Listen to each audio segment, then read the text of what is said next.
हाँ भाई, कैसे हैं आप सभी।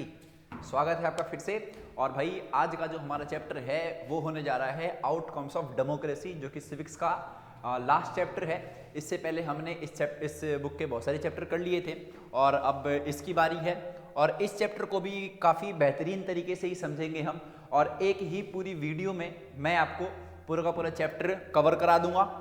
दूसरा, जो इससे जो भी क्वेश्चंस बनेंगे वो आप खुद ही कर पाओगे, ठीक है। और ये मेरी खुद की एक गारंटी रहेगी कि जब मैं आपको ये क्वेश्चंस करा दूंगा या फिर मान लीजिए ये जब चैप्टर करा दूंगा तो आप इस चैप्टर से जुड़े हुए एक भी क्वेश्चन को ना कर पाओ तो आप कमेंट में आकर के लिख सकते हो कि भाई आपने ये जो बात कही थी कि ये मैं पढ़ाने के बाद कोई भी क्वेश्चन बचेगा नहीं, तो आप लिख सकते हो उसके अंदर। हालांकि ऐसा आपको मौका ही नहीं दूंगा मैं, क्योंकि ये पूरा का पूरा चैप्टर जो है काफ़ी हम बेहतरीन तरीके से करने जा रहे हैं और एक भी चीज़ नहीं छूटेगी, ठीक है। ये मेरी गारंटी रहती है।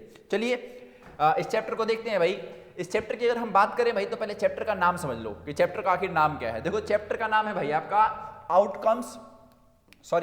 Outcomes of democracy. एक काम करते हैं, इसमें एक यही कलर है, कौन सा कलर है, रेडी, ठीक है, चलो ठीक है। हाँ, आउटकम्स ऑफ डेमोक्रेसी, ठीक है। तो भाई आप सभी को पता है डेमोक्रेसी क्या होती है। डेमोक्रेसी का अर्थ क्या होता है भाई? लोकतंत्र। क्या होता है भाई? लोकतंत्र, ठीक है। लोकतंत्र क्या होता है? लोकतंत्र का मतलब होता है लोगों द्वारा चलाया गया शासन, by the people, for the people, to the people, है ना। ये एक इसकी डेफिनेशन हो गई। अब हमें देखना है भाई कि इस डेमोक्रेसी का आउटकम्स क्या क्या आ रहा है। आउटकम्स का मतलब क्या होता है भाई? आउटकम्स का मतलब भाई आपको प्राप्त क्या हो रहा है, ठीक है भाई। यानी कि जब आप बढ़िया पढ़ाई लिखाई करते हो, एकदम अच्छे से होमवर्क वगैरह करते हो, तो उसका एक आउटकम से निकलता होगा। जैसे कि मान लो आपका बढ़िया रिजल्ट आ गया, वो वही क्यों आया? क्योंकि आपने हार्डवर्क बढ़िया किया था, अपने बढ़िया तरीके से पढ़ाई लिखाई करी और उसकी वजह से आपका जो रिजल्ट आया, फिर जो आपका आउटकम्स है वो क्या है? बढ़िया आया, है ना। उसी तरीके से हमें क्या जानना है भाई कि ये जो आपकी डेमोक्रेसी है ना, इससे हमें क्या क्या प्राप्त होता है, इसका क्या आउटकम्स है, ये पूरा का पूरा इस चैप्टर के अंदर दे रखा है, ठीक है। तो इस चैप्टर को स्टार्ट करता हूं, ये उसकी मीनिंग हो गई। और इस क्वेश्चन में, इस चैप्टर में क्या है कि जब ये चैप्टर मैं कराऊंगा तो साथ में कुछ क्वेश्चंस भी बताऊंगा हर एक टॉपिक से, तो आप वीडियो को पूरा देखना और लास्ट में कुछ एमसीक्यू क्वेश्चंस भी होंगे तो वो भी हम देख लेंगे, ठीक है। ताकि ये चैप्टर हमारा एक ही वीडियो में दोबारा आपको इसकी जरूरत ना पड़े, ऐसा मैंने बता रखा है इसको। चलो भाई स्टार्ट करते हैं पहले टॉपिक से। देखो भाई पहला टॉपिक क्या है? पहला क्या है भाई कि democracy is better than any form of government, है ना। यानी कि जो डेमोक्रेसी है वो किसी भी प्रकार की जो गवर्नमेंट बहुत टाइप की होती है। ऑथोरिटेरियन होती है, डिक्टेटरशिप वाली होती है, डेमोक्रेटिक होती है। ये तीन अलग अलग टाइप की क्या होती है? गवर्नमेंट होती है। देखो ऑथोरिटेरियन और जो एक होती है डिक्टेटरशिप, ये दोनों की दोनों ऐसी ही होती है जिसमें क्या होता है ना कि जो सत्ता होती है किसी एक व्यक्ति के हाथों में या फिर एक समूह के पास होती है और वो एक तरीके से उस देश को चला रहे होते हैं, है ना। और इसके अंदर आपके पास अलाउ नहीं होता बेसिकली कि भाई अपने लीडर को आप चुन लो, आप अपनी बात कह सको। तो इन दोनों में जो लिबर्टी होती है बेसिकली लोगों के लिए, जो फ्रीडम होती है बात करें तो वो बहुत ज्यादा कम होती है ऑथोरिटेरियन में और डिक्टेटरशिप में। एक देश और चलता है, वो चलता है भाई रिलीजियस तरीकों से, यानी कि जब जो धार्मिक नियम होते हैं ना उसके तरीके से भी चलता है। तो तीन तो ये होते हैं। चौथा वाला होता है आपका भाई डेमोक्रेटिक, ठीक है। तो जो डेमोक्रेटिक गवर्नमेंट है इन तीनों से बेहतर क्यों है, ये क्वेश्चन आपका आ रखा है। क्वेश्चन नहीं मतलब ये टॉपिक है। तो देखो भाई सबसे पहला क्या है इसका कि भाई डेमोक्रेटिक जो होती है, फिर जो डेमोक्रेसी जो होती है वो क्या करती है? लोगों के भीतर इक्वेलिटी क्या करती है? प्रमोट करती है। अब जैसे मान लो भाई भारत है, इस भारत जो आपका है एक डेमोक्रेटिक देश है। इस भारत देश में सभी के वोटों की वैल्यू कितनी है? एक ही है। सभी के सभी जो लोग हैं, जो लॉ है हमारा उसके सामने क्या है? इक्वल है। तो इससे क्या समझ आ रहा है कि भाई ये जो डेमोक्रेसी है वो इक्वलिटी क्या कर रही है? प्रमोट कर रही है एक तरीके से। दूसरा क्या करती है भाई कि जो लोगों की जो डिग्निटी है, डिग्निटी मतलब आप ये समझो सम्मान की भावना कह लो, निजता कह लो, है ना, उन सब चीज को क्या करती है? एक तरीके से एनहेंस करती है, उसको बढ़ावा देती है। यानी कि इस देश में, जिस भी देश में डेमोक्रेसी रहती है उस देश में व्यक्ति कैसा भी दिखता हो, वो गरीब हो चाहे अमीर हो, उसको सम्मान की भावना सबको मतलब बराबर ही मिलनी चाहिए। जैसे कि मान लो आप किसी कोर्ट रूम में जाते हो तो कोर्ट ये नहीं देखता कि भाई ये गरीब बंदा है ये अमीर बंदा है तो दोनों में हम फर्क करें, है ना। तो वहां पर डिग्निटी बेसिकली यहां पर देखी जाती है। तो डेमोक्रेसी दूसरी चीज क्या करती है कि डेमोक्रेसी क्या करती है? एनहेंस, डिग्निटी को एनहेंस करती है। तीसरा क्या है भाई कि improve the quality of decision making. अब आप खुद सोचो, जब आप किसी चीज को लेकर के बहुत सारे लोगों से राय लेते हो, विचार विमर्श करते हो, मशवरा लेते हो, तो इससे क्या समझ आता है कि भाई जो भी आप डिसीजन लेने वाले हैं वो डिसीजन क्या हो जाएगा? वो अपने आप ही बेहतर हो जाएगा। आप ये खुद आजमा के भी देख सकते हो कि मान लो आपके सामने कोई प्रॉब्लम है, उस प्रॉब्लम को आपको सॉल्व करना है। तो भाई आपने क्या किया, 5-6 बंदों को बुलाया, उनसे डिस्कस किया और एक बढ़िया सा आउटकम्स निकल आया। तो डेमोक्रेटिक गवर्नमेंट इसलिए भी बेहतर होती है कि इसके अंदर जो डिसीजन मेकिंग होती है वो बहुत ही ज्यादा क्या होती है, बहुत ही ज्यादा बढ़िया तरीके से होती है। अगला देखिए भाई, तो ये जो डेमोक्रेसी है हमें क्या करती है, जो भी कॉन्फ्लिक्ट होते हैं उसको रिसॉल्व करने का ये सबसे बढ़िया मेथड देती है, क्योंकि देश में बहुत सारे कॉन्फ्लिक्ट हैं। जैसे जिस भी देश में आप रहते हो, मान लो भारत में ही रहते हो आप बेसिकली, तो भारत देश में भी क्या होता है, बहुत सारी क्या होती हैं कॉन्फ्लिक्ट चलते रहते हैं, धर्म को लेकर के चलते रहते हैं, किसी नियम को लेकर के चलते हैं, राज्य राज्य का विवाद है, पानी को लेकर के विवाद है, ठीक है, सड़क को लेकर के विवाद है, किसी नियम को लेकर विवाद हो गया भाई।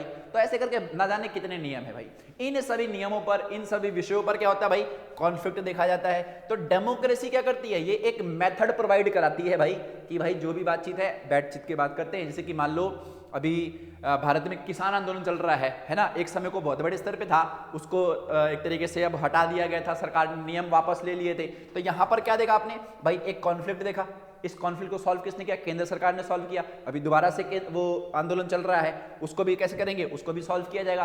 तो डेमोक्रेसी क्या करती है, ये मेथड प्रोवाइड कराती है भाई, क्या करती है, मेथड प्रोवाइड कराती है किसी भी कॉन्फ्लिक्ट को रिजॉल्व करने में, ठीक है। आखिरी चीज क्या भाई, कि जो डेमोक्रेसी है allow room to correct mistake, allow room to correct mistake, इसका अर्थ क्या होता है, यानी कि ये आपको एक तरीके से समय देती है, एक जगह देती है कि भाई जो भी हमारी गलतियां हैं उसको हम सॉल्व कर ले। और खुद ही आप सोचो कि इन 5 कारणों की वजह से क्या है कि जो आपकी डेमोक्रेसी है वो क्या है, better than any other type of government.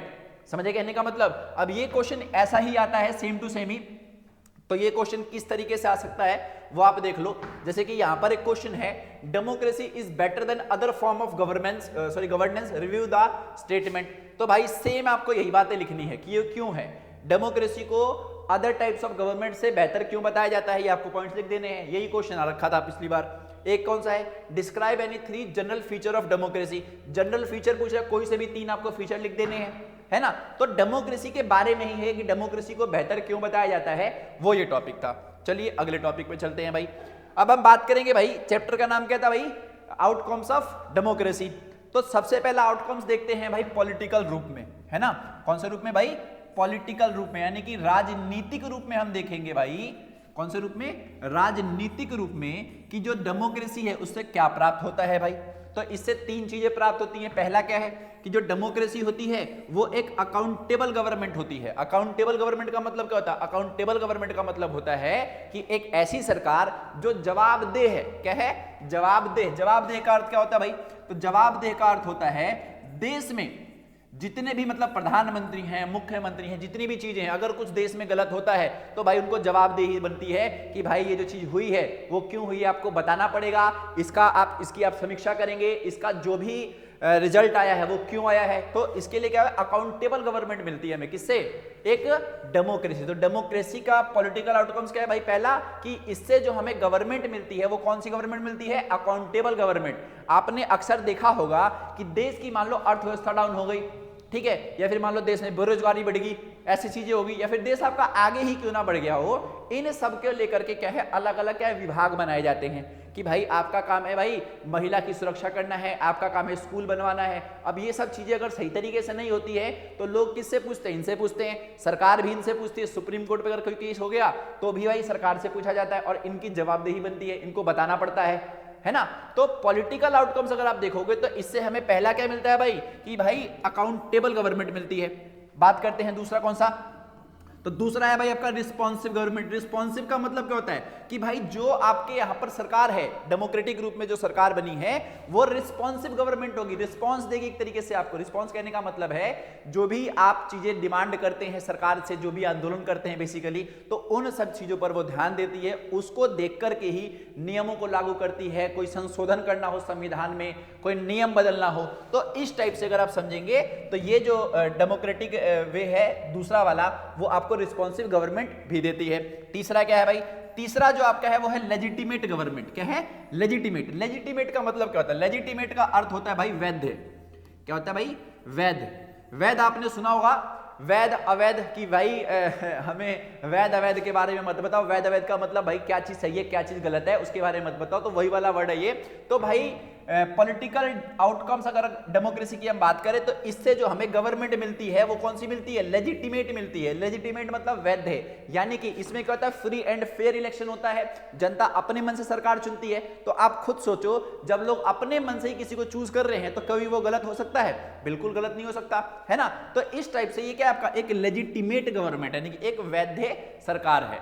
Example के लिए इसमें समझो, आपकी कोई बंदा आया और उसने क्या किया कि जो चुनी हुई सरकार थी ना, उसके वहां पे वो तोप वगैरह लेके गया और उसने वहां की सरकार को हटा दिया और खुद वहां पर आ गया, तो क्या भाई वो लेजिटिमेट गवर्नमेंट कहलाएगी? बिल्कुल भी नहीं कहलाएगी, नहीं कहलाएगी ना। लेकिन एक बंदा आया, उसने जनता से दरख्वास्त करी भाई कि मैं इस देश को चलाना चाहता हूं, और कुछ बंदे और है कि वो भी कह रहे कि मैं भी चलाना चाहता हूं। जनता ने भाई कह दी कि ठीक है भाई, आप पांचों चुनाव में खड़े हो जाओ, हम आपको वोट करेंगे, जो वोट में जीत जाएगा उसको क्या हो जाएगा, उसको सरकार बनाने को मौका दे दिया जाएगा।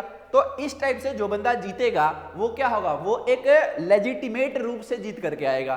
तो पॉलिटिकल आउटकम्स की अगर हम बात करें तो तीसरा हमें क्या मिलता है कि वहां पर लेजिटिमेट गवर्नमेंट मिलती है।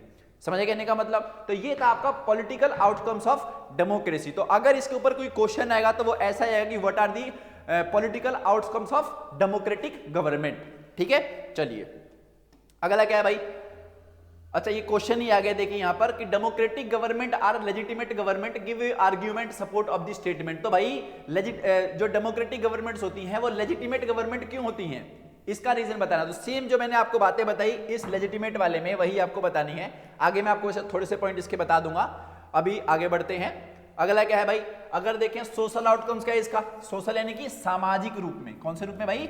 सामाजिक रूप में, या फिर समाज के ऊपर जो डेमोक्रेसी है उसका क्या आउटकम देखा जाता है। तो इसके दो आउटकम्स हैं। पहला क्या है भाई, accommodation of the social diversity. Accommodation का मतलब क्या होता है कि जो भी आपके देश में जो सोशल डाइवर्सिटी है, यानी कि जो भी समाज है, समाज जो अलग अलग हिस्सों में बटा हुआ है, कोई किसी की संख्या ज्यादा है, किसी की कम है, कोई अमीर है, कोई गरीब है ना, कि अलग अलग जातियों में लोग बटे हुए। तो भाई उन सभी को अकोमोडेट के लेकर के चलना, उनके लिए सबको बराबर मानना, उनको अच्छी सुविधाएं देना। जैसे कि मान लो भाई रिजर्वेशन दी जाती है, क्या दी जाती है भाई? रिजर्वेशन दी जाती है। कौन से लोगों को?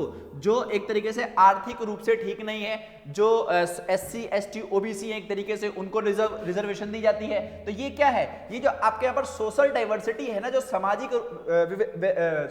सामाजिक विविधता है, उसको ठीक करने के लिए चीजें हमने कर रखी है। तो ऐसे करके पूरे भारत में ही क्या है कि भारत आपका डेमोक्रेटिक देश है ना, तो उसने अपने समाज को संभालने के लिए जो भी अच्छी चीजें वो करता है वो क्या कहलाएगा, वो accommodation of the social diversity कहलाएगा। ठीक है भाई, चलो दूसरा क्या है भाई, dignity and the freedom of the citizen. सामाजिक रूप की बात करें तो दूसरा क्या है भाई कि जो लोग हैं उनकी निजता या फिर सम्मान कह लो, उनको फ्रीडम दे दो। तो ये भी क्या होगा, आपका एक सामाजिक रूप है। अब जिस भारत में आप रहते हो, आप सभी के पास क्या है, डिग्निटी है। डिग्निटी का अर्थ मैंने क्या बताया था कि कोई व्यक्ति कैसा भी हो, चाहे वो अमीर हो चाहे वो गरीब हो, सबको सम्मान की भावना से देखना पड़ता है। कोई किसी का भेदभाव नहीं कर सकता। ये नहीं है कि भाई आप गरीब हैं तो आप सुप्रीम कोर्ट नहीं जा सकते, पुलिस स्टेशन नहीं जा सकते, बिल्कुल आप जा सकते हो। तो जो आप ये जा सकते हो और आपको वहां पर सम्मान की भावना से देखा जाएगा, तो भाई वो क्या है, वो आपका डिग्निटी है। क्या है भाई आपका वो डिग्निटी। ये किसने प्रोवाइड करा है भाई, वो एक डेमोक्रेटिक गवर्नमेंट ने प्रोवाइड करा है। किसके जरिए, जो आपका कॉन्स्टिट्यूशन है उसके जरिए। वैसे ही हमें क्या मिल रखी है, फ्रीडम मिल सकती, सबको फ्रीडम मिल रखी है ना, सबको फ्रीडम है ना, सभी के सभी जो लोग हैं वो स्वतंत्र हैं। तो ये क्या है, ये आपका एक डेमोक्रेसी का आउटकम है। कौन से रूप में भाई, सोशल रूप में। ठीक है भाई, तो सोशल रूप में दो आउटकम्स होते हैं इसके, एक होता है आपका dignity and the freedom of the citizens, और दूसरा होता है भाई accommodation of the social diversity. ठीक है भाई, ये क्वेश्चन देखिए कौन सा है कि democracy accommodate social diversity, justify the statement with examples. तो जो पॉइंट्स मैंने आपको किसमें बताए थे, जो मैंने आपको पॉइंट्स इसमें बताए थे accommodation of the social diversity, वो आप इसके अंदर लिख सकते हैं। ठीक है, अभी मैं इसको बताऊंगा, अभी डोंट वरी, इसको कैसे लिखना है, कौन से पॉइंट इसके अंदर आएंगे मैं आपको बताऊंगा। बस मैं आपको समझा रहा हूं कि टॉपिक से ही कैसे कैसे क्वेश्चन आते हैं। चलिए अब बात करते हैं भाई इकोनॉमिक रूप में। तो हमेशा ध्यान रखना कि जो आपकी डेमोक्रेसी है उसके तीन आउटकम्स बताने हैं। पहला आपको इकोनॉमिक, सोशल और एक बताना आपको पॉलिटिकल। तीन, पॉलिटिकल, सोशल और इकोनॉमिक। पॉलिटिकल सोशल हो गया, now let's talk about economic. देखो भाई इकोनॉमिक क्या है, इकोनॉमिक का अर्थ क्या होता है, आर्थिक। क्या होता है भाई, आर्थिक। तो आर्थिक रूप में जो डेमोक्रेसी है उसका क्या आउटकम्स है भाई, तो पहला ये है कि जो देश में इनइक्वालिटी है, यानी कि जो असमानता है, असमानता किस रूप में है भाई, असमानता है अमीर गरीब के बीच में, है ना।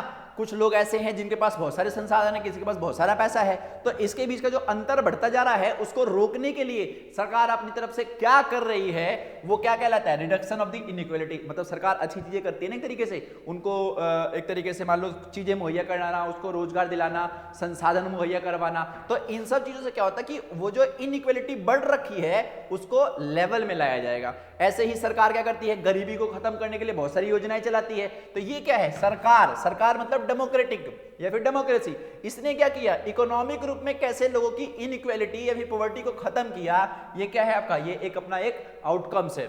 दूसरा देखें भाई, तो डेमोक्रेसी की वजह से क्या होता है कि जो देश होता है उसकी जो इकोनॉमिक ग्रोथ होती है वो बढ़िया तरीके से चलती है, उस देश का विकास भी बहुत ज्यादा होता है। और ऐसे बहुत सारे रिसर्चर हैं जिन्होंने इस बात को पाया भी है कि जो देश डेमोक्रेसी या फिर डेमोक्रेटिक तरीके से चलाया जाता है उस देश की जो इकोनॉमिक ग्रोथ होती है, जो डेवलपमेंट होती है, वो बहुत ही बढ़िया होती है, क्योंकि यहां पर संसाधनों का सही तरीके से बंटवारा किया जाता है ना, और सरकार का कंट्रोल होता है। इसमें कोई एक व्यक्ति अमीर नहीं बनता है, इसमें सरकार जो काम करती है लोगों के लिए भी काम करती है और बेसिकली लोगों के लिए करती है ना, क्योंकि नाम क्या है, डेमोक्रेसी है ना भाई। तो जो उसमें चुने गए लोग हैं वो भी कौन है, आम लोग ही हैं, उनको हमने ही भेज रखा है बेसिकली।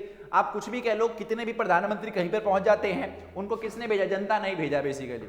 आप कितना भी उसका विरोध कर लो, वो बंदा अपने आप तो आया नहीं है, आपने ही वोट किया तो वो बंदा वहां पर पहुंचा हुआ है। अभी नरेंद्र मोदी है, मान लीजिए नरेंद्र मोदी भारत के प्रधानमंत्री हैं, तो बहुत सारे जो लोग हैं उनके खिलाफ बातें करते हैं, लेकिन आपको एक बात ये ध्यान रखनी चाहिए भाई कि उनको चुन करके भेजा गया है, वो अपने आप नहीं है, वो तानाशाही के रूप में नहीं आए हैं, उन्होंने वोटिंग कराई, वोटिंग के बाद वो वहां पे पहुंचे एक तरीके से, समझ रहे कहने का मतलब। खैर, तो इकोनॉमिक आउटकम की अगर हम बात करें तो दो आउटकम्स, पहला क्या होता है कि जो भी असमानता देश में फैली हुई है, असमानता, गरीबी है, अमीर गरीब का जो अंतर है उसको कम करना। दूसरा भाई, देश का आर्थिक विकास करना, बहुत ही बढ़िया तरीके से करना, तेज गति से करना। ये क्या है, ये इकोनॉमिक आउटकम्स ऑफ डेमोक्रेसी है। ठीक है, चलो भाई, अब बात करते हैं भाई कि democracy is a legitimate government because, ये वही वाला क्वेश्चन है जो आपको मैंने सबसे पहले यहां पर जो क्वेश्चन बताया था ना, यहां पर एक क्वेश्चन आया था, कहां गया वो, इधर नहीं है ना, ये रहा, देखो ये क्वेश्चन क्या था आपका कि जो डेमोक्रेटिक गवर्नमेंट है वो are legitimate government give arguments in support of the statement. तो हमें अब यही बताना है कि जो लेजिटिमेट गवर्नमेंट है वो बढ़िया क्यों है ना, यही सवाल पूछा गया है ना। सॉरी, हाँ अब ठीक है भाई। हाँ, तो democracy is legitimate government because, तो किन किन रूपों में आप एक डेमोक्रेसी को या फिर डेमोक्रेटिक गवर्नमेंट को एक वैध रूप ठहराते हो। वैध मतलब अच्छा, वैध अवैध, वैध मतलब लीगल, अवैध मतलब इलीगल। तो डेमोक्रेसी जो है या फिर जो डेमोक्रेटिक गवर्नमेंट है वो लीगल क्यों है, वो वैध क्यों है, ये सवाल पूछा गया। तो पहला भाई, यहां पर जो इलेक्शन होता है वो फ्री एंड फेयर होता है। फ्री एंड फेयर का मतलब स्वतंत्र व निष्पक्ष चुनाव होता है। यहां पर क्या होता है, स्वतंत्र और निष्पक्ष। ठीक है भाई, जब किसी का कोई पक्ष ना ले, बेसिकली उसकी बात करी जा रही है यहां पर, तो स्वतंत्र और निष्पक्ष तरीके से चुनाव होते हैं। ऐसा थोड़ी है कि जनता पर भाई दबाव डाल दिया कि भाई तेरे को बीजेपी को वोट करना है, तेरे को भाई कांग्रेस को वोट करना है, या फिर तू भाई आम आदमी को करेगा, नहीं तो भाई हम तेरे को मार देंगे। ऐसा थोड़ी होता भाई, होता है उतने बड़े स्तर पर नहीं होता, छोटे स्तर पर होता। अगर ऐसा कुछ होता है तो आप भाई केस कर सकते हैं, ऐसी बात नहीं है, इसका भी प्रावधान है हमारे संविधान में भाई। तो लेजिटिमेट गवर्नमेंट जो आपकी है वो बढ़िया क्यों है, या फिर डेमोक्रेसी जो है आपका वो लेजिटिमेट गवर्नमेंट क्यों है। तो पहला रीजन तो आप ये बताएंगे कि यहां पर फ्री एंड फेयर इलेक्शन होता है, ठीक है, इसलिए ये लेजिटिमेट है। दूसरा कि यहां पर क्या होता है, पब्लिक डिबेट रेगुलर होती हैं। पब्लिक जो डिबेट्स होती हैं, जो जनता है वो क्या कर सकती है, डिबेट कर सकती है, अपने सरकार की आलोचना कर सकती है। जो भी दिक्कतें चल रही हैं, जैसे कि आप अभी देखिए दिल्ली में चुनाव होने वाले हैं, ठीक है भाई, आज की तारीख है भाई 8 दिसंबर नहीं, 8 जनवरी 2025, ठीक है। और ठीक 8 फरवरी, ठीक एक महीने बाद आज के दिन ही 8 फरवरी को दिल्ली में सरकार बनेगी भाई आम आदमी पार्टी की। और जहां तक मेरा ऐसा मानना है आम आदमी पार्टी की सरकार बनेगी, ठीक है भाई। क्यों बनेगी भाई, फ्री एंड फेयर इलेक्शन होंगे, है ना। और एक और बात, देखते हैं कौन जीतता है इस बार, वो तो देखी जाएगी। तो यहां पर भी फ्री एंड फेयर इलेक्शन ही होंगे। और यहां पर भी जो सरकार चुन करके आएगी वो कौन सी सरकार चुन कर आएगी, वो लेजिटिमेट गवर्नमेंट चुन करके आएगी, है ना। चलो दूसरा पॉइंट क्या भाई कि यहां की जनता क्या कर सकती है, रेगुलर पब्लिक डिबेट्स कर सकती है, उसके ऊपर कोई रोक टोक नहीं है। यानी कि अगर आप चाहो तो अपनी सरकार के खिलाफ जो भी बोलना चाहे तो आप बोल सकते हैं। लेकिन कुछ देश ऐसे होते हैं जैसे कि मान लो तानाशाही। तानाशाही क्या होती है भाई कि आप अपने राजा के प्रति, आप अपनी सरकार के प्रति अगर कुछ बोलते हैं तो आपको जेल में डाल दिया जाएगा, है ना। तो ऐसा तो नहीं होता है ना, ऐसा होता तो है वैसे इस भारत देश में थोड़ा बहुत होता तो है, लेकिन आपको समझना है कि नहीं होता है, ठीक है भाई। तो नहीं होता है, और अगर ऐसा नहीं होता है तो वो क्या होता है, आपका लेजिटिमेट गवर्नमेंट होती है, ठीक है। तीसरा क्या है भाई कि आपको राइट टू इन्फॉर्मेशन है। राइट टू इन्फॉर्मेशन जो एक्ट था, राइट टू इन्फॉर्मेशन एक्ट 2005 में भारत में आया था। डॉक्टर मनमोहन सिंह जो प्रधानमंत्री थे, हमारे सबसे बेहतरीन प्रधानमंत्री से एक हुए हैं वो, उनसे आज तक ईमानदार कोई प्रधानमंत्री नहीं हुआ। उन्होंने ही राइट टू इन्फॉर्मेशन एक्ट लाया था। राइट टू इन्फॉर्मेशन एक्ट क्या है पता है आपको? आप जो कुछ भी पूछना चाहो इस सरकार के बारे में आप वो पूछ सकते हो, ठीक है, और सरकार को उसका जवाब देना पड़ेगा। सरकार को उसका मतलब अगर आप चाहो तो सरकार से आप पूछ सकते हो कि भाई जो आपने ये कार्यक्रम चलाया था या फिर जो आपने कोई स्कीम चलाई थी उसका जो उसमें आपने कितने पैसे खर्च किए, उसका उसने आपने कहां कहां पैसे लगाए, वो सब आपको बताएगी एक तरीके से, ठीक है। तो राइट टू इन्फॉर्मेशन एक्ट बहुत बड़ी चीज थी जो जवाहरलाल नेहरू में सॉरी डॉक्टर मनमोहन सिंह ने एक तरीके से भारत की जनता को दिया। तो ये एक क्या है, ये राइट टू इन्फॉर्मेशन क्या बताता है आपको कि एक सरकार अपने बारे में सब कुछ आपको बता सकती है। तो इससे बेहतरीन बात और क्या हो सकती है, ठीक है भाई। तीसरा क्या है कि यहाँ का जो लेजिस्लेशन होता है, लेजिस्लेशन का मतलब जो आप समझ लो विधायिका कह लो या फिर जो नियम बनाने की जो विधि कह लो, वो काफी प्लान्ड तरीके से चलता है, ठीक है। या फिर जो रूल यहाँ पर चलाए जाते हैं, रूल रेगुलेशन जो होता है वो काफी प्लान तरीके से चलता है। ऐसा नहीं है किसी एक बंदे के मन में आया जो मर्जी वो कर रहा हो, किसी मर्जी को जेल में डाल रहा हो, तो ऐसा कुछ नहीं है। जो कुछ भी होता है वो विधि द्वारा जो चीजें हैं उसी के जरिए करा जाता है भाई। तीसरा क्या है भाई, ट्रांसपेरेंट डिसीजन। इस भारत देश में जो भी डिसीजन लिए जाते हैं वो ट्रांसपेरेंट तरीके से लिए जाते हैं। एक और बात, बार बार भारत का नाम लेना जरूरी नहीं है, आपको समझना है जो डेमोक्रेसी है, डेमोक्रेसी में क्या होता है, ये सारी बातें होती है कि भाई जिस देश में डेमोक्रेसी होगी वहां पर ट्रांसपेरेंट डिसीजन भी होंगे, प्लान्ड लेजिस्लेशन होगा, right to information for the citizen होगा, रेगुलर पब्लिक डिबेट्स होंगी, फ्री एंड फेयर इलेक्शंस होंगे भाई। समझ आता है इतना? बहुत बढ़िया। चलो भाई अगले चलते हैं। अगला क्या है भाई, एक और क्वेश्चन मैंने आपको कही थी, इधर कही थी ये वाला कि डेमोक्रेसी अकोमोडेट सोशल डाइवर्सिटी। जो डेमोक्रेसी है वो अकोमोडेट करती है जो आपकी सामाजिक विविधता है, वो कैसे उसको जस्टिफाई करना है ना। तो अब देखो इसको जस्टिफाई कैसे किया जाएगा।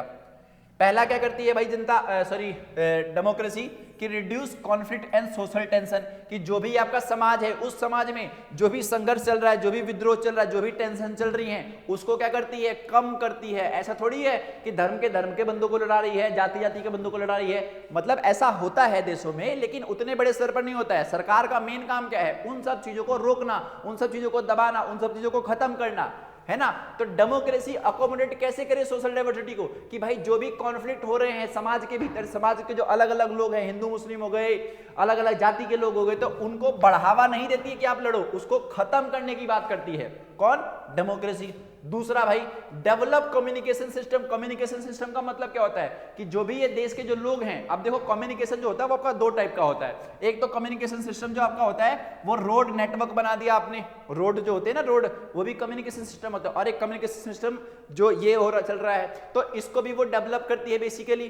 तीसरा क्या करती है कि makes proper arrangement for the representation of the minorities. तो इस बात का बहुत ज्यादा ख्याल रखा जाता है भाई डेमोक्रेसी में कि भाई जो हमारी सोशल डाइवर्सिटी है, भले ही आपको एक बात याद होगी जब मैंने आपसे पावर शेयरिंग वाला चैप्टर पढ़ाया था तो वहां पर 1% जर्मन थे, आप सभी को याद है। उन 1% जर्मन्स को भी सरकार में मौका दिया गया था, सरकार बनाने का उनको भी क्या दिया गया था, उनको पावर दी गई थी। तो वहां पर क्या करा गया कि जो भी माइनॉरिटीज हैं उन माइनॉरिटीज का ख्याल रखना, उनको रिजर्वेशन देना, उनकी बात करना बेसिकली। तो इस तरीके से आप क्या करते हो, उनको अकोमोडेट कर रहे हो, एक तरीके से क्या कर रहे हो भाई, अकोमोडेट कर रहे हो, ताकि जो सामाजिक जो विविधता आप देखते हो, विभिन्नता देखते हो, वो जो सभी के जो लोग हैं आपस में मिलजुल करके रह सके। हमारे भारत में अलग अलग धर्मों के लोग हैं। भारत जो आपका एक क्या है, एक सेकुलर कंट्री है। सबसे बड़ी बात क्या है, ये सेकुलर कंट्री, यानी कि इसका कोई घोषित धर्म नहीं है। इसके नजर में सभी धर्म एक तरीके से इक्वल ही माने जाते हैं, ठीक है। और इसकी वजह से क्या है कि ये सभी धर्मों को बराबर मानता है। तो जो भी ये संघर्ष होते हैं उनको रोकने की कोशिश करता है। ये समझ रहे कहने का मतलब। तो जो भी अपने ये समाज को बचाने के लिए, फिर समाज में जो दिक्कतें चल रही हैं उसको खत्म करने की जब ये बात करते हैं ना, वो क्या कहलाता है, वो अकोमोडेट कहलाता है भाई। ओके बढ़िया। चलो भाई आई थिंक इतना ही था ये। अब हम बात करेंगे क्वेश्चंस की, ठीक है। आशा करता हूं आपको चैप्टर समझ आ गया होगा। अब क्वेश्चन देख लेते हैं भाई। देखो क्वेश्चन क्या भाई, democratic government is better than other form of government because, तो भाई डेमोक्रेटिक गवर्नमेंट जो है वो अदर फॉर्म्स ऑफ गवर्नमेंट से बेटर है। वो बेटर क्यों है वो पूछा गया है भाई। तो अदर फॉर्म्स मैंने आपको बताई भी थी कि भाई ऑथोरिटेरियन में और डिक्टेटरशिप में क्या होता है भाई कि एक सत्ता के पास पावर होती है और वो अपने मन की चला रहा होता है। लेकिन डेमोक्रेसी क्या करती है, डेमोक्रेसी करती है भाई जो सिविल राइट है, सिविलियंस के राइट है, सिविल्स मतलब जो नागरिक हैं उनके अधिकारों की रक्षा करती है, उनकी डिग्निटी का रक्षा करती है। और ऑप्शन नंबर ए हो जाएगा इसका भाई करेक्ट। ठीक है, बाकी तीनों ऑप्शन गलत हैं क्योंकि ये सोशल डाइवर्सिटी को डिसरिस्पेक्ट तो नहीं करती है भाई, क्योंकि उनका सम्मान करती है ना ये। और दूसरा क्या है, स्लो डाउन इकोनॉमिक ग्रोथ, ये भी ऐसा नहीं है क्योंकि वो इकोनॉमिक ग्रोथ को बढ़ाती है। तो ऑप्शन नंबर ए हो जाएगा सही। चलो भाई अगला सवाल क्या है, अगला है भाई आपका, the decision taken by which type of government are more acceptable among the people. ठीक है भाई, तो किस प्रकार की जो सरकार होती है उसके द्वारा जो निर्णय लिया गया वो जनता को या फिर जो भी लोग हैं उनको एक्सेप्ट होगा। सबसे ज्यादा कौन सी सरकार द्वारा लिए गए डिसीजन एक्सेप्टेबल होते हैं, वो सवाल पूछा गया है। तो भाई डिक्टेटरशिप और ऑथोरिटेरियन ये जो दोनों के दोनों हैं, इसमें क्या होता है, इसमें कुछ लोगों के पास पावर होती है या किसी एक व्यक्ति के पास पावर होगी और वो एक डिसीजन ले लेगा। और यहां पर ये जो बंदे चुने गए ना डिक्टेटर में या फिर ऑथोरिटेरियन में, ये अपने आप ही आए हैं, ऐसा नहीं है कि सरकार ने इनको भेज दिया हो या फिर जनता ने भेज दिया। तो बेसिकली डिक्टेटर में ऑथोरिटेरियन जो है दोनों के दोनों सेम ही माने जाते हैं। ठीक है, भले ही जनता इनको चुन करके भेजे चाहे ना भेजे, देश को ही चला रहे होते हैं। तो आप ये खुद बताओ कि अगर जैसे कि एग्जांपल नॉर्थ कोरिया जो आपका है, नॉर्थ कोरिया में किम जोंग उन है, कौन है भाई, किम जोंग उन। अब वो जो बंदा है वो इसी टाइप की गवर्नमेंट चलाता है, डिक्टेटर की, ऑथोरिटेरियन की। तो बताओ वो जो भी फैसले लेता है क्या जनता उसको एक्सेप्ट करती है? बिल्कुल भी नहीं करती। क्यों? क्योंकि जनता भाई इसको चुनती ही नहीं है।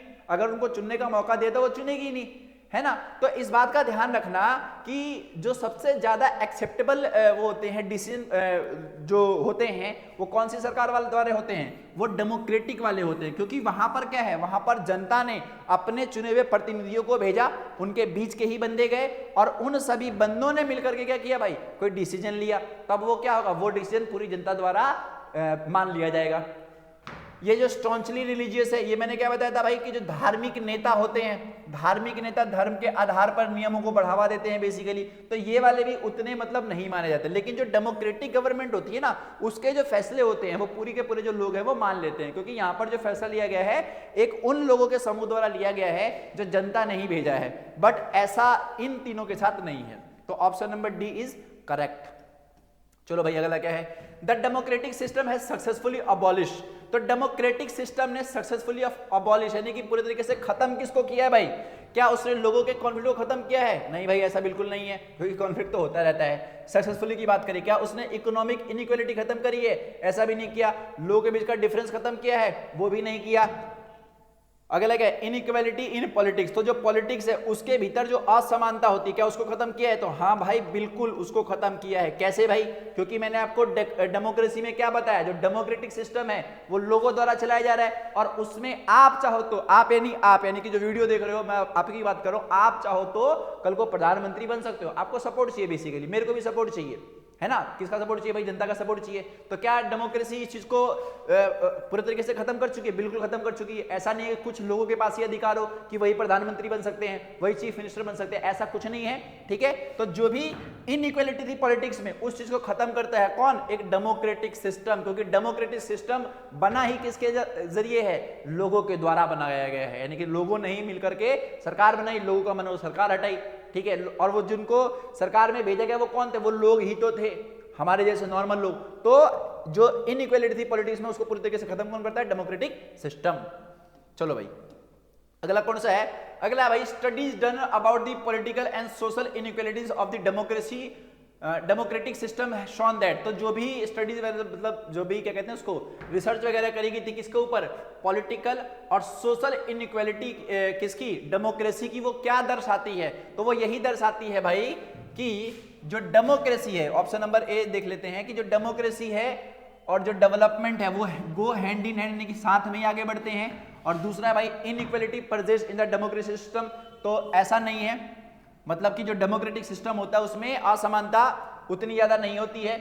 और there is no inequality in dictatorship, ऐसा भी नहीं है भाई। डिक्टेटरशिप अगर होगा तो ऐसा थोड़ी है कि वहां पर इनइक्वालिटी नहीं होगी, वहां पर भी इक्वालिटी हो सकती है। क्या पता वहां का जो राजा हो वो बढ़िया हो और वो कह दे कि भाई सभी के सभी समान है, ठीक है भाई। और dictatorship has prove better than democracy, ऐसा भी नहीं है भाई कि डिक्टेटरशिप जो है वो डेमोक्रेसी से बढ़िया हो, ऐसा भी नहीं है ना। तो इसमें से जो सबसे पहला वाला ऑप्शन था वो ये है कि democracy and development go hand in hand, यानी कि जो लोकतंत्र है और जो विकास है वो एक ही साथ आगे बढ़ते रहते बेसिकली, ठीक है। तो स्टडीज यही बताती हैं हमें कौन से रूप में भाई, डेमोक्रेटिक सिस्टम के रूप में, डेमोक्रेटिक सिस्टम के बारे में। चलो अगला क्या है भाई सवाल, अगला है identify the correct statement from the following. तो हमें बताना है करेक्ट स्टेटमेंट, ठीक है भाई, करेक्ट स्टेटमेंट बतानी है। और पहला क्या कह रहा है कि democracy promote dignity and freedom of the citizen, बिल्कुल सही बात है। यानी कि पहला क्या करता है, डेमोक्रेसी क्या प्रमोट करता है भाई, लोगों की डिग्निटी और फ्रीडम क्या करता है, उसको प्रमोट करता है। दूसरा क्या है, democracy establish harmony in social diversity, तो जो सोशल डाइवर्सिटी है उसको सम्मान प्रदान करता है वो, है ना, क्या जिस भी जाति के हो, जिस भी धर्म के हो, जिस भी वर्ग के हो, आप सभी को सम्मान की भावना से देखा जाएगा, आप सभी को बराबर अधिकार दिए जाएंगे। तो ये डेमोक्रेसी में ही ऐसा होता है, तो ये दूसरा वाला भी सही है। तीसरा क्या कह रहा है, तीसरा भाई कह रहा है कि democracy is based on majoritarianism, तो ऐसा बिल्कुल नहीं है भाई। मेजोरिटेरियनिज्म का अर्थ ये होता है कि जब आप ऐसे फैसले लें जो आपके यहां पर ज्यादा लोग रहते हो, यानी कि मान लो भारत में सबसे ज्यादा बड़ी मात्रा में कौन से लोग रहे हैं भाई, हिंदू रहते हैं, है ना। तो आप अगर हिंदुओं के पक्ष में ही सारे के सारे फैसले लेते हो तो वो मेजोरिटेरियनिज्म हो जाता है आपका। लेकिन भारत आपका डेमोक्रेटिक है और भारत में ऐसा नहीं होता है। यानी कि एक और बात, डेमोक्रेसी में कभी भी मेजोरिटेरियनिज्म नहीं होता है। पावर शेयरिंग, श्रीलंका, वहां पर क्या था, मेजोरिटेरियनिज्म अपनाया था, किसने, सिंघलियों ने। तो वो क्या वहां पर डेमोक्रेसी कहलाएगी भाई, बिल्कुल भी नहीं कहलाएगी, क्योंकि उन्होंने क्या किया कि जो ज्यादा मात्रा में लोग हैं भाई उनके फेवर में के लिए फैसले लिए गए। तो जो मेजोरिटेरियनिज्म होता है वो डेमोक्रेसी की बेस्ड पर नहीं होता, यानी कि जो डेमोक्रेसी है वो मेजोरिटेरियन बेस्ड पर नहीं होती। डेमोक्रेसी का अर्थ होता है भाई जितने भी लोग हैं, जैसे भी लोग हैं, जैसे भी वर्ग के हैं, जिस भी समाज के हैं, जिस भी धर्म के हैं, उन सभी को ध्यान में रखते हुए फैसले लेना चाहिए। ऑप्शन नंबर 3 हो गया आपका गलत, पहला और दूसरा सही है।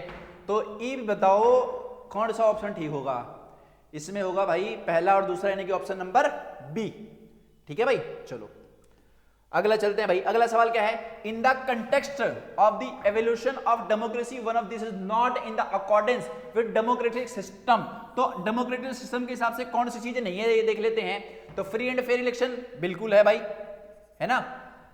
अच्छा सॉरी, नॉट पूछा गया, नॉट कौन सी चीजें नहीं है डेमोक्रेटिक सिस्टम में वो बताना है आपको। तो फ्री एंड फेयर सिस्टम तो होता है भाई, क्योंकि डेमोक्रेटिक गवर्नमेंट जहां पर चल रही होती है वहां पर क्या होता है भाई, फ्री एंड फेयर इलेक्शन होता है। दूसरा भाई डिग्निटी ऑफ द पर्सन, बिल्कुल होता है भाई, सभी लोगों की निजता का सम्मान करा जाता है। तीसरा रूल ऑफ मेजोरिटी, तो भाई रूल ऑफ मेजोरिटी नहीं होती है। अभी पिछली स्लाइड में मैंने आपको बताया कि democracy is not based on the majoritarianism, okay. तो ऑप्शन नंबर सी क्या हो जाएगा आपका, ये नॉट, यानी कि in the context of evolution democracy one of this, यानी कि वन ऑफ दिस कौन सा देगा, rule of majority according to democratic system identify.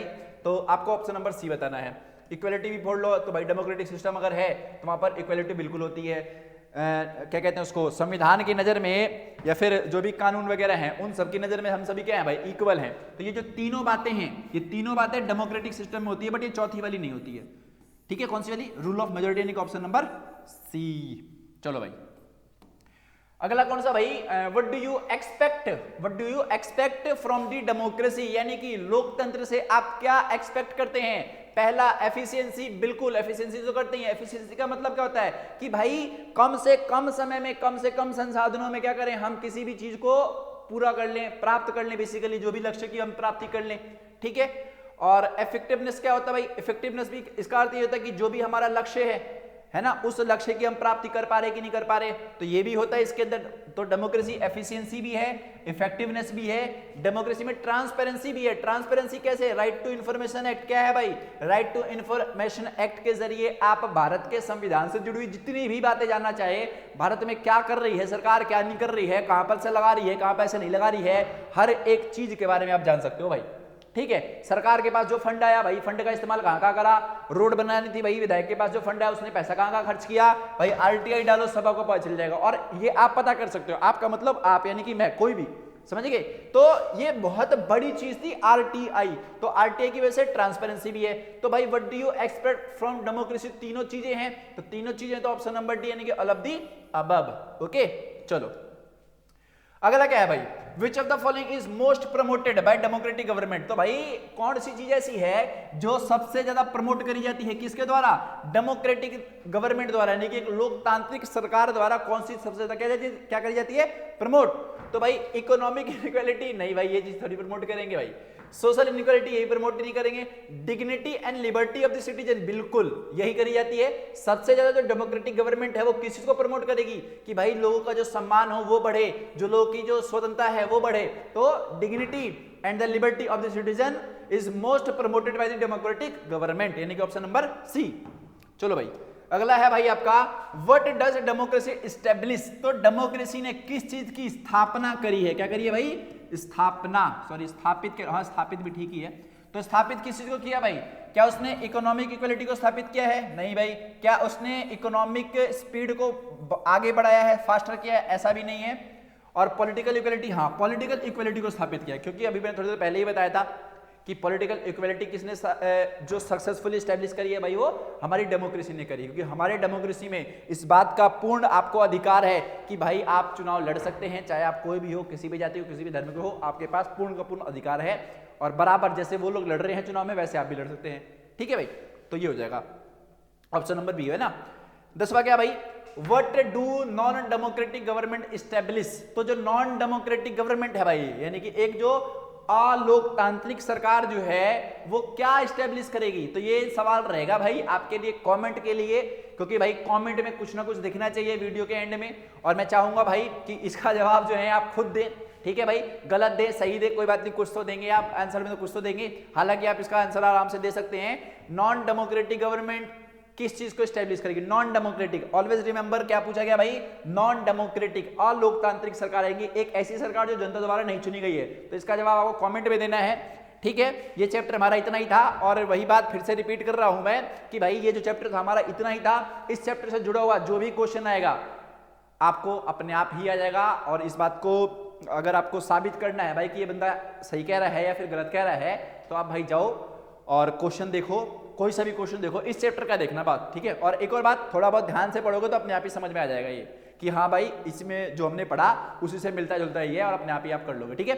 तो चलो मैं आपसे मिलूंगा अब अगली वीडियो में।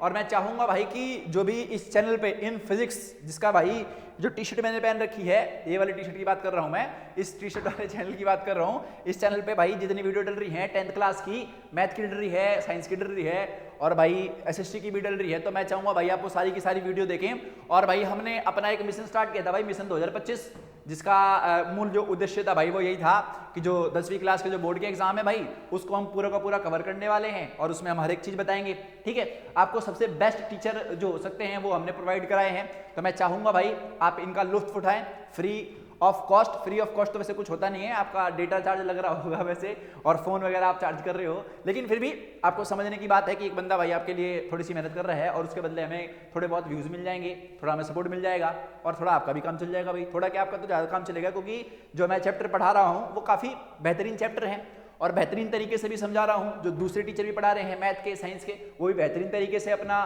काम जो है वो बढ़िया तरीके से चला रहे हैं। तो भाई मैं चाहूँगा कि जो भी चैप्टर्स हैं वो सारे के सारे आप कवर करें, ठीक है। और इस बात को जहन में रखें कि हाँ भाई हमारे जो बोर्ड के एग्जाम है उसमें हमें अच्छे नंबर चाहिए, तो हमारे साथ जुड़ के रहें, ठीक है। तो चलो वीडियो अच्छी लगी तो लाइक कर देना, फिर कमेंट कर देना कुछ ना कुछ। और मेरा नाम अमरेश कुमार है, और ये वीडियो मैं यहीं खत्म कर रहा हूँ, और अब मैं मिलूंगा आपसे भाई नेक्स्ट वीडियो में। जो भी सब्जेक्ट हैं उनमें से कोई ना कोई सब्जेक्ट पे वीडियो आ जाएगी, ठीक है। चलो बाय।